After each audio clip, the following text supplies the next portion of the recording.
Welcome to another episode of ஜீமோ food blogs. இப்போ நான் காமிச்சிட்டு இருக்க டிஷ் எல்லாம் பார்க்குறதுக்கு உங்களுக்கு நல்லா கலராக அழகாக தெரியுது இல்லை? ஆனால் இது அப்படி எதுவுமே கிடையாது. சரி, நம்ம முதல்ல எங்கே வந்திருக்கோம்னு பார்த்துடலாம். நம்ம முதல்ல வந்து பார்த்தீங்கன்னா இன்னைக்கு நியூ ருசி அப்படிங்கிற ஒரு கடை. இது வந்து திருநெல்வேலியில் நிறைய இடத்துல இருக்கும். ஆனால் எங்கே கரெக்டாக வந்திருக்கோன்னா தாளையத்தில் இருக்கிற ஒரு கடை இது. இங்கே வந்து ஃபஸ்ட்டு அந்த கொத்து பரோட்டா சொல்லணும். கொத்து பரோட்டா யாக்கில் போட்டு அடித்து கொடுத்தானுங்க, அதாவது சிக்கன் ரைஸ் போடுற கடையில்.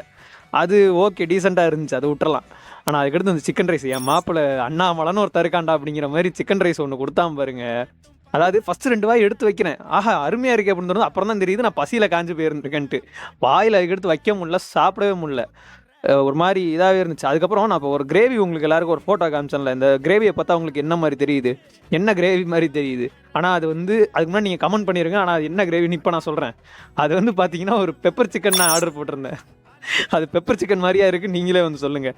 பெப்பர் சிக்கனுக்கு வேலை சில்லி சிக்கனை எவ்வளோ கேவலமாக பண்ண முடியுமோ அவ்வளோ கேவலமாக ஒன்று பண்ணி கொடுத்துருந்தா அங்கே தான் அதான் இருந்துச்சு. எதையுமே வந்து நான் போயிட்டு ஒரு மாதிரி இன்னும் அதாவது என்னென்னா, ஒரு கடைக்கு போனால் சரி இன்னும் ட்ரையாவது பண்ணலாமே நினப்பேன். ஆனால் இங்கே திருநெல்வேலியில் இருக்க நிறைய நியூ ருசி நான் போயிருக்கிறேன். நான் எப்பயுமே இப்படி தான் இருக்குது. சரி ரைட், ஓகே, எல்லோரும் சப்ஸ்கிரைப் பண்ணிடுங்க. பாய்.